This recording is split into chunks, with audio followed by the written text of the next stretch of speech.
Enfin, après tant d'années, une nouvelle révélation qui peut chambouler l'intégralité de One Piece vient d'être faite dans ce chapitre 1073. L'identité réelle de Stussy, la disparition de Vegapunk, le destin tumultueux de Weevil, et surtout l'apparition sur Terre et la révélation du nom d'un des membres du Gorosei pour la toute première fois. Un nom qui cache évidemment bien des mystères et qui sera le sujet de très grosses théories dans cette review. Les bros, bienvenue dans cette nouvelle vidéo, c'est Goji et j'espère que vous allez bien. Préparez-vous bien car aujourd'hui on entre encore dans une possible nouvelle dimension de One Piece. Je vous invite à lâcher votre meilleur like sur cette review pour me soutenir, elle m'a demandé un travail colossal. Exposez-moi tout ça, je compte sur vous. Vous êtes plus de 343 000 sur la chaîne, merci d'avoir rejoint l'équipage et n'hésitez pas à vous abonner si vous ne l'avez pas encore fait, on a besoin de vous pour grandir. Maintenant, je vous conseille de vous préparer et d'embarquer avec moi dans la review de ce nouveau chapitre mythique. Souvenez-vous, la semaine dernière, le chapitre s'est clos avec une révélation pour le moins troublante. Stussy est une clone créée par Vegapunk d'une ancienne membre des Rocks possédant ce qui semble être un fruit du démon Zoan. Bon. Déjà, dit comme ça semble assez improbable, on est d'accord, et ce chapitre nous en dévoile un peu plus la concernant. Ses pouvoirs semblent être multiples, comme notamment une forme de téléportation assez similaire à celle montrée par le Pika Pika no Mi de Kizaru. Elle possède un gadget assez original qui est un rouge à lèvres dont l'embout est composé de granit marin pour contrer les utilisateurs de fruits du démon, et nous apprenons finalement que c'est elle la personne que Vegapunk a contactée précédemment et qu'il a imploré d'aider. Eh bien, ça en fait des choses. Alors, il faut déjà savoir que, eh bien, on ne sait toujours pas quel fruit du démon elle possède et si elle en possède vraiment un finalement. À tout moment, il pourrait s'agir d'une des nombreuses races spéciales et isolées du monde de One Piece que Vegapunk a cloné. Ici, on met toujours une pièce sur un modèle mythique de Ito Ito no Mi, mais on reste à l'abri d'absolument rien. Car effectivement, Stussy a utilisé une technique ou du moins un pouvoir assez étonnant qui est la fameuse téléportation dont je parlais plus tôt. Plus précisément, c'est une compétence du Rokushiki, le Kamihi. Le CP9 nous l'a déjà démontré par le passé, mais jamais à ce niveau-là. Alors finalement, est-ce vraiment que du Kamihi ? C'est là que le doute s'installe. Les particules et l'effet donné font vraiment penser aux fruits de Kizaru, du coup j'en viens à me demander si, eh bien, Vegapunk n'avait pas déjà travaillé sur le fruit de l'amiral à ce moment-là. Sans réellement savoir si ce dernier le possédait ou non, Vegapunk aurait simplement pu en extraire une partie et faire de Stussy une création possédant les particularités d'un ou même de plusieurs fruits du démon, dont la vitesse de la lumière du Pika Pika no Mi. Autre révélation que pour le coup je n'attendais pas, elle est la personne contactée par Vegapunk. Alors bien que l'idée soit totalement légitime à exploiter, j'aurais vraiment pas pensé que ce soit elle. Je partais plutôt vers une hypothèse où il allait s'agir d'un clone de Vegapunk, d'une expérience spéciale ou particulière qui reposait sur Egghead, et même si j'avais pas forcément 100% tort dans le fond, eh ben j'aurais pas imaginé que ce soit elle une seule seconde, tout simplement car pour moi Stussy était entouré du CP0, et j'aurais eu du mal à imaginer répondre à un Denden Mushi à côté de ses compères. Bon.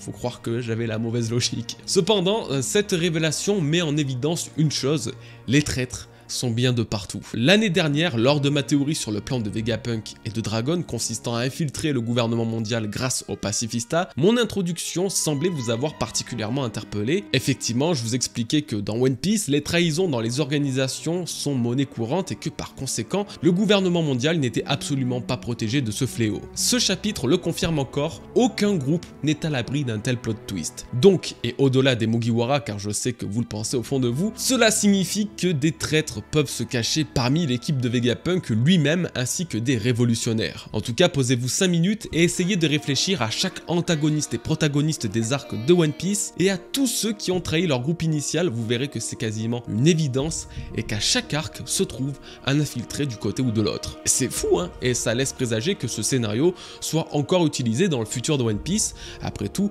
on ne change pas une bonne recette. Autre petit détail à ne pas négliger, chacun révèle que cela fait 20 ans que le contact avec Stussy semble avoir été coupé. 20 ans qu'elle se cache et a semble-t-il vécu sa propre vie. C'est intéressant car cela signifie qu'à l'époque où Ohara fut détruit et où Vegapunk a pris connaissance du transfert de ses livres sur Elbaf, eh bien il était encore en contact avec Stussy qui travaillait peut-être pour lui à ce moment-là. Du coup, qu'est-ce qu'elle sait réellement? Comment se sont-ils quittés il y a 20 ans? Eh bien ce sont finalement des questions qui m'intéressent pas mal désormais. Pour finir rapidement autour du sujet clone Stussy, je voulais noter que Vegapunk est le plus grand scientifique du monde. J'apprends rien à personne. personne. Cependant, et malgré que ce soit le cas, d'autres très talentueux scientifiques et savants peuplent le monde de One Piece, comme ses anciens collègues des Mads que nous avons pu découvrir dans le Nouveau Monde. Si chacun a une spécialité et un domaine de prédilection dans lequel on pouvait le croire au-delà de tous les autres, il semble que jamais ils ne pourront dépasser le génie de Vegapunk qui excelle sur absolument tous les points. Les travaux sur les fruits du démon artificiel de Caesar Clown, pas de soucis, Vegapunk peut en recréer un quasiment à la perfection comme l'atteste celui de Kaido et ça bien avant n'importe qui. Le clonage du Garma Double Six de Judgment Smoke, encore une fois et comme le prouvent les Séraphins et plus particulièrement Stussy aujourd'hui, il avait un temps d'avance colossal sur tous les autres et frôlait à nouveau la perfection, voire l'a même atteint avec cette fameuse Miss Buckingham. On en vient à Queen.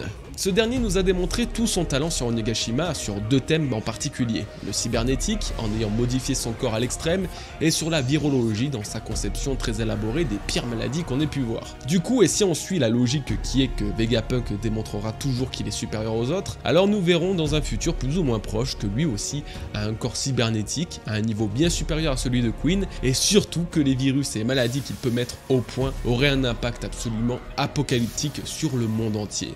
Alors, je doute qu'il utilise quoi que ce soit pour risquer de tuer des civils ou des innocents, mais ne sous-estimez vraiment pas le plus grand scientifique du monde qui peut à tout moment créer la fin des temps à base de virus, de maladies ou même d'armes nucléaires et chimiques. Du côté des Mugiwara et des Vegapunk, ça bouge plutôt pas mal, surtout pour Zoro qui doit affronter le S-Hawk pour protéger Lilith. S-Hawk qui est évidemment le séraphin clone de Mihawk, ce qui fait que par procuration, nous l'avons enfin ce combat Zoro-Mihawk. Changement d'ambiance avec Luffy qui cherche de son côté désespérément Vegapunk et Bonnie ayant disparu des radars. Nous, on sait où ils sont, dans une pièce secrète où sont cachés ce qui semble être les souvenirs de Kuma. Pas de quoi paniquer. Sauf que le narrateur nous rassure pas franchement en annonçant la disparition de Vegapunk. Alors deux raisons pour lesquelles c'est stressant. Déjà car c'est le narrateur qui le dit et le narrateur généralement il est présent pour te mettre dans une condition, dans un état d'esprit, il te fait pas croire 50 trucs, s'il te dit qu'un événement est survenu et que Vegapunk a disparu, c'est qu'il est pas juste perdu dans son labo. Il a peut-être vraiment disparu. Et justement la deuxième raison c'est que bien que Bonnie soit elle aussi manquante, c'est de Vegapunk dont le narrateur parle, c'est lui qui a vraiment disparu. Du coup peut-être que tout n'est que de la surinterprétation, mais une chose se serait produite pendant que Bonnie a fouillé dans les souvenirs de son père et Vegapunk en aurait fait les frais. Plus précisément je pensais à ce que Bonnie ait utilisé son fruit du démon de manière non intentionnelle pendant son sommeil. Dans le dernier chapitre, nous avons pu comprendre et constater que le fruit du démon de Bonnie était différent de celui que l'on avait imaginé à la base et qu'elle pourrait finalement avoir un impact éventuel sur la temporalité. Et si dans sa folie inconsciente, elle avait téléporté Vegapunk dans un monde parallèle ou sur un autre plan, dans un certain futur comme le Luffy du chapitre 1064. Bien sûr, ça inclut totalement le fait que son fruit du démon puisse lui permettre une telle prouesse, mais finalement, pourquoi pas. Le parallèle avec son père Kuma et le voyage qu'il propose grâce à son Nikyu Nikyu no Mi serait donc particulièrement fort, mais surtout, ça expliquerait comment Vegapunk aurait disparu alors qu'on ne l'a pas vu bouger d'Egghead. En tout cas, et si ça continue, les Mugiwara risquent de partir sans Vegapunk qui lui se trouverait déjà loin d'ici. Enfin ça, si le narrateur ne nous a pas leurré. Et nous commençons à toucher du doigt la partie la plus intéressante du chapitre, sa fin donc, mais avant ça, petite pause sur Sphinx Island, l'île natale de Barbe Blanche. En effet, nous retrouvons Marco qui découvre avec stupeur que Sphinx Island fut attaqué pendant son absence sur Wano Kuni. C'était quand même assez prévisible. Bref, des marines en avaient appris le trésor et l'héritage de Barbe Blanche qui se trouverait d'après eux ici même. Fort heureusement, un certain Weevil est apparu pour sauver la population avant de finalement se faire arrêter par l'amiral Ryokugyu quelques temps plus tard. Weevil apparaît et bouge un petit peu, pour une très bonne cause en plus. Avec la révélation dans le dernier chapitre du clone de sa prétendue mère, Miss Bakin, il fallait s'attendre à ce que les deux pointent le bout de leur nez et ça a vraiment pas traîné. Alors il y a quand même pas mal de trucs à dire. Tout d'abord, la capture de Weevil par Ryokugyu semble s'être fait assez délicatement, vu que Weevil était toujours conscient lorsqu'il fut amené au loin dans le navire de la marine. J'ai la sensation que Ryokugyu a utilisé la carte Joker du « si tu te rends maintenant et sans faire de vagues, nous laisserons la vie sauve aux habitants de l'île ». Alors je dis ça car le taureau vert a démontré sur Wano Kuni qu'il serait intransigeant vis-à-vis des pays non affiliés du gouvernement mondial, des pays comme Wano Kuni, ou justement eh bien Sphinx Island. Le mépris, le meurtre de milliers d'innocents, il nous a bien fait comprendre que c'était le cadet de ses soucis, donc j'ai l'impression que Weevil n'a pas opposé une grande résistance car il préférait justement défendre la terre de son père. Bah tiens, parlons de son père justement. Bakin a bien compris que Marco avait du mal à croire cette histoire de paternité.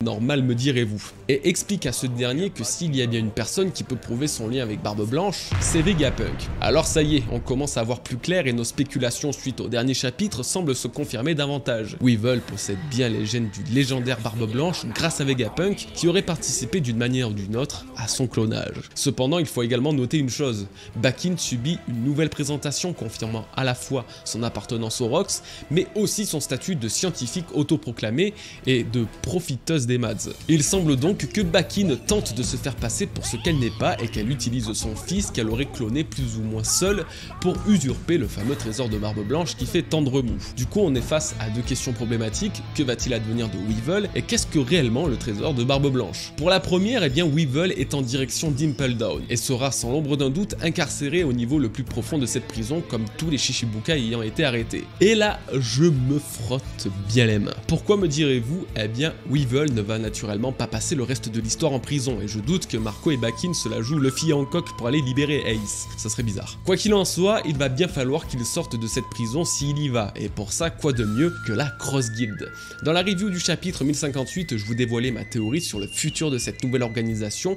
Crocodile, Mihawk et Baggy entreprendraient d'attaquer Impel Down ou de libérer de puissants pirates. La Cross Guild signerait le retour des Shichibukai après leur destitution et deviendrait l'une des plus puissantes organisation du monde. Aujourd'hui, nous apprenons que Weevil est en direction d'Impel Down et que par conséquent, il va devoir y sortir à un moment ou l'autre. C'est pourquoi ça matche plutôt bien avec ma théorie sur la grande libération d'Impel Down. Un scénario qui signera d'ailleurs le retour d'un Marineford bis finalement, à peu près les mêmes acteurs, une bataille finale opposant les pirates à la marine et le gouvernement. L'évasion d'Impel Down se déroulerait alors juste avant cette grande guerre, annonçant les affrontements ultimes de One Piece. Je trouve qu'on est sur la bonne voie pour qu'une telle théorie puisse se confirmer, mais on va faire comme d'habitude et attendre patiemment la suite et la tournure que prend l'œuvre. On en vient à la deuxième question, problématique, qui se dévoile encore à nous. Quel est le trésor de Barbe Blanche que tout le monde recherche? C'est une partie importante de ce chapitre puisque la venue de la marine sur Sphinx Island et la quête de Bakin est directement reliée à ce fameux butin. Mais qu'en est-il réellement? De quoi s'agit-il?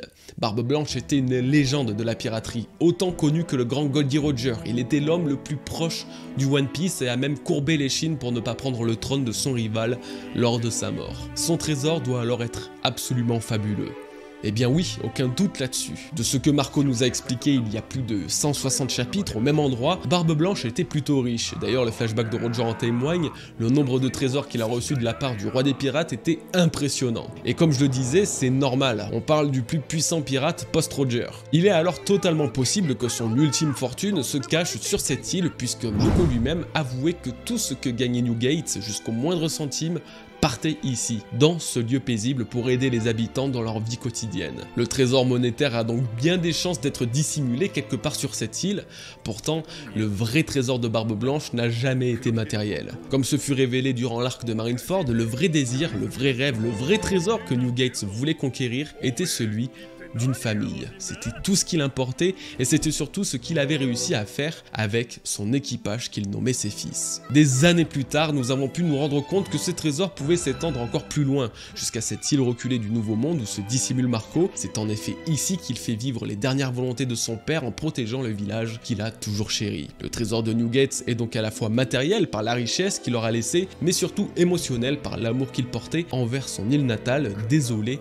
et sous aucune juridiction. J'ai vraiment la certitude que ça ne va pas plus loin, que son trésor n'est pas quelque chose de si spécial et qu'au contraire il nous a plus ou moins déjà été dévoilé. Mais en écrivant ces lignes, je me suis rendu compte que finalement ce fameux trésor pourrait encore s'étendre à une autre option, peut-être la plus évidente, Weevil.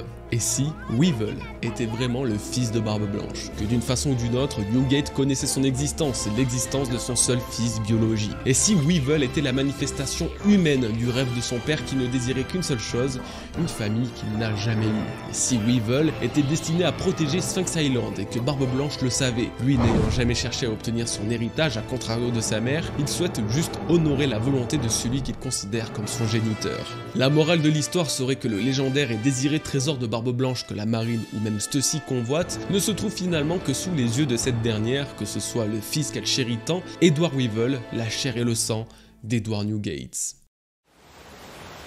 Nous voilà à la fin de ce chapitre. On y retrouve une armada de vaisseaux, de la marine avec à son bord Kizaru certes, mais également un autre invité de marque. Je parle évidemment de Saint J. Garcia Saturn, l'une des 5 étoiles du Gorosei qui se déplace hors de Marie-Joise pour la première fois en 26 ans d'histoire. Les amis, nous pouvons le dire, c'est un moment légendaire. Je pense que c'est vraiment ce que tout fan de One Piece attendait depuis leur introduction. Le Gorosei, ils ont toujours donné ce sentiment d'invulnérabilité, de sédentaires qui ne quitteront jamais Marie-Joise, tout en étant malgré tout fondamentalement différents des Tenryubito dont nous avons l'habitude. Alors voir l'un d'eux se déplacer sur Terre, il faut avouer que c'est absolument fou. Bien sûr, ça soulève son lot de questions. Pourquoi a-t-il quitté Marie-Joise? Mais aussi et surtout, pourquoi on retrouve Saturne dans son nom? Eh bien, c'est ce qu'on va tenter de découvrir et résoudre dans cette ultime partie. Accompagné de Kizaru, Saturne se rend inévitablement en direction de Egghead, qui était la destination originale de l'amiral. Il faut croire que Saturne a comme désir de participer à sa façon au bon déroulement de sa mission. Si on récapitule un peu, le CP0 devait s'en occuper mais a échoué, alors Kizaru a pris la mer pour terminer le travail. Même s'il pouvait tout terminer avec un Buster Call, le but était justement de préserver un maximum Egghead et les trésors scientifiques qui en regorgent. La destruction n'était donc pas une option. La présence de Saturne serait donc ici pour peut-être conserver Egghead grâce à son fruit du démon. Je pars du principe que le Gorosei est totalement différent du Tenryubito basique et habituel, chose davantage confirmée dans ce chapitre puisque vous l'aurez peut-être remarqué, Saturne ne possède pas de scaphandre comme les dragons célestes sur Terre, alors qu'il en est pourtant un. Également, le Gorosei porte des armes, arbore des cicatrices qui font preuve de combat passé. En plus que ce ne soit pas impossible, c'est même carrément probable qu'un ou plusieurs d'entre eux possèdent les pouvoirs d'un fruit du démon, ce qui serait l'une des premières parmi les dragons célestes. Ce fruit du démon que possède Saturne pourrait lui permettre de récupérer des objets, conserver les trésors d'Egghead tout en lui faisant subir un Buster Call. Ce n'est pas tout car la présence d'un Gorosei aurait finalement pu être teasée il y a de cela seulement quelques chapitres lorsqu'Oda nous dévoilait la hiérarchie des personnes pouvant utiliser et commander les séraphins. C'était au chapitre 1069 et dans cette même review, je vous disais que même si ça n'arrivait jamais, le Gorosei allait peut-être très bientôt bouger. En tout cas dans l'instant T ou même dans un futur un petit peu plus lointain, je m'attends vraiment à voir la présence physique du Gorosei pour contrôler l'armée des séraphins, et si c'est le cas, ça voudrait dire qu'ils passeront enfin à l'action, chose attendue depuis de nombreuses années. Vu que cette hypothèse a comme origine la hiérarchie des séraphins, alors la présence de Saturne et donc du Gorosei sur Egghead servira aussi et surtout à s'emparer du commandement de ces pacifistas. Bon, et si nous en venions au sujet tant attendu de son nom? Enfin, tant attendu pour vous je ne sais pas, mais pour moi c'est clairement la plus grosse et la meilleure révélation de ce chapitre, vu tout ce qu'on peut en dire à ce sujet. Saturne n'est évidemment pas un nom commun, mais il est encore moins anecdotique dans le monde de One Piece. Pluton, Poséidon, Uranus, des noms de divinités donnés au terrible arme antique. Éparpillées aux 4 coins du monde, mettant des années à être révélées par Oda, elles sont constamment source d'interrogation pour n'importe quel lecteur. Alors quand un nouveau nom de dieu apparaît, et surtout au sein du Gorosei, on ne peut pas rester indifférent. Bon, maintenant, eh bien, il faut trouver le sens derrière ce nom, car il y en a forcément un. Premièrement, ce qui m'est automatiquement venu à l'esprit en découvrant cette révélation, c'est le nom des autres membres du Gorosei. Si un parmi les 5 se nomme Saturne, je doute que les 4 autres aient des noms à l'opposé du thème divin et même spatial. C'est pourquoi Oda aurait pu nommer le reste du Gorosei avec des noms de planètes ou de dieux gréco-romains. Étant donné qu'Oda semble encore plus orienter l'histoire vers les symboles cosmologiques et astrologiques, les 4 autres doyens pourraient également être nommés par nos planètes. Mais pas n'importe lesquels et pas n'importe comment. En effet, Oda a prouvé dans ce chapitre qu'il ne laissait absolument rien au hasard. Le Gorosei est sans l'ombre d'un doute inspiré du mythe des Astra Planeta. Dans la mythologie gréco-romaine, les Astra Planeta étaient les 5 planètes les plus brillantes du ciel et visibles à l'œil nu. Les 5 étoiles errantes, les 5 planètes à qui on a accordé le nom de Dieu. Phaéton, la personnification de la planète Jupiter, Pyroïs, la personnification de la planète Mars, Eosphorus, la personnification de la planète Vénus, Stilbon, la personnification de la planète planète Mercure, et Phaïnon, la personnification de la planète Saturne. Vous l'avez sans doute remarqué, parmi toutes ces planètes et ces dieux, une chose saute aux yeux que l'on peut totalement relier à l'univers de One Piece. Nous n'y trouvons absolument aucune mention de Uranus, Poséidon et Pluton. Effectivement, ces trois dieux sont totalement absents, tout simplement car Uranus, Pluton et Neptune, qui est l'équivalent grec de Poséidon, sont des planètes qui n'étaient à l'époque pas visibles à l'œil nu. Est-ce réellement un hasard que notre système solaire soit divisé en deux groupes et que Oda semble avoir décidé de faire la même avec les Armantiques et le Gorosei? Permettez-moi d'en douter. En effet, il semblerait évident que les 4 autres membres du Conseil des 5 tirent leur nom eux aussi des Astra Planeta et que nous pouvons retrouver Jupiter, Mars, Vénus et Mercure. Mais ce n'est pas tout. En effet, le mythe des Astra Planeta, les 5 planètes que nous venons de voir, est d'origine gréco-romaine et comme chaque bon mythe de notre monde, il a une déclinaison dans d'autres cultures, d'autres pays. Et tenez-vous bien car dans la religion chinoise, le mythe de ces 5 planètes se nomme le Wufang Shangdi, les 5 déités célestes les plus hautes des 5 régions. Chacune de ces divinités est associée à l'une des 5 planètes que nous avons pu voir précédemment. Mais pas seulement, elles le sont aussi à 5 couleurs, 5 directions, 5 montagnes sacrées ou encore 5 rois dragons. Encore une fois, je n'ai strictement aucun doute sur la véritable inspiration que cela a pu être pour Eiichiro Oda dans la conception de ses doyens, introduits depuis plus de 800 chapitres désormais. Alors tout ça c'est fou, c'est passionnant, mais la question est désormais de savoir comment exploiter ça pour les théories et le futur du manga. Une chose est sûre, c'est que c'est un trop gros morceau pour une review et je dois en faire une vidéo dédiée. Je suis désolé. Cependant, je peux totalement vous rediriger vers 2 théories de Nina datant de plusieurs années désormais, où elle mettait en avant l'apparition d'une 4e armantique et l'apparition de Saturne. Sans dire ou affirmer que ce membre du Gorosei soit une armantique, je ne peux que vous conseiller de jeter un œil à ces vidéos pour vous faire réaliser l'histoire absolument folle qui peut se cacher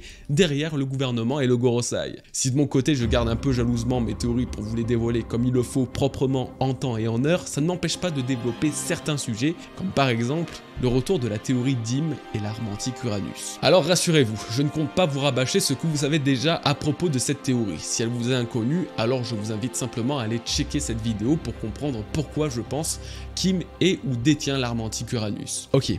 Alors maintenant, je vais vous expliquer pourquoi l'apparition du nom de Saturne parmi le Gorosei appuie encore plus cette théorie et pourrait dévoiler un événement tragique. Comme je le disais plus tôt, le nom des planètes est directement inspiré des dieux gréco-romains. Ces dieux-là font partie des principaux dieux de leur panthéon et sont les acteurs directs de l'histoire de la mythologie à laquelle ils sont rattachés. Uranus, qui possède plusieurs noms et équivalents comme Uranos et Caelus, est le dieu et roi du ciel. C'est lui qui gouvernait les autres dieux tant son royaume s'étendait bien au-delà de la terre. C'est une des raisons qui me pousse à penser qu'Uranus dans One Piece soit la plus puissante armantique de l'œuvre, car elle incarnerait le dieu ultime. Sauf que tout ça ne s'est pas très bien passé pour ce dernier. Uranus est le père ou le grand-père de quasiment tous les dieux que vous pouvez connaître des mythes gréco-romains. L'histoire raconte que c'est sa propre progéniture qui est à l'origine de sa chute, un certain titan répondant au nom de Cronus. Ce qui est drôle, c'est que ce Cronus est aussi connu chez les Romains sous le nom de Saturne. Un des membres du Gorosei se nomme Saturne et est directement au service d'Im, censé être Uranus de par sa toute-puissance et son règne céleste. Il semble qu'on soit sous une bonne piste. Mais là est le problème, car si Oda décide de s'inspirer et remixer l'histoire que je viens de vous conter, alors nous avons peut-être sous les yeux le véritable but du Gorosei, mener une rébellion contre Im. Je vous le disais plus tôt dans cette vidéo, les traîtres sont absolument partout, et Oda aime exploiter ce scénario dans chacun de ses arcs, quasiment sans exception. Aujourd'hui, nous arrivons à un point où les 6 véritables puissances divines et politiques sont représentées par Im et le Gorosei. Les 5 étoiles, censées être au service de ce dieu ultime, pourraient se rebeller, pourraient la trahir. Le fait que ce soit Saturne, l'enfant ayant tué Uranus, qui est le premier Gorosei à être dévoilé aussi ouvertement dans l'histoire, n'est peut-être pas un hasard. Alors sera-t-il le seul à trahir Im, ou les autres membres du Gorosei seront aussi de la partie? Une chose est absolument certaine, il ne faut pas sous-estimer cet événement qui pourrait changer la face des dragons célestes. La révolte des 5 étoiles serait indéniablement un scénario audacieux et presque impossible à imaginer tant il semble offrir une dévotion sans faille à celle qu'ils considèrent comme leur ultime divinité. Mais qu'en est-il de la place de Luffy désormais, lui qui est représenté par le dieu soleil? Eh bien le soleil est au centre du système solaire, c'est autour de lui que gravitent toutes les autres planètes. Alors, qui sait, peut-être qu'à la fin de One Piece, Luffy, le soleil, parviendra à fédérer toutes les armantiques, parviendra à fédérer le Gorosei et leur nom de planète, et régnera sur le monde tout comme le soleil règne dans notre système.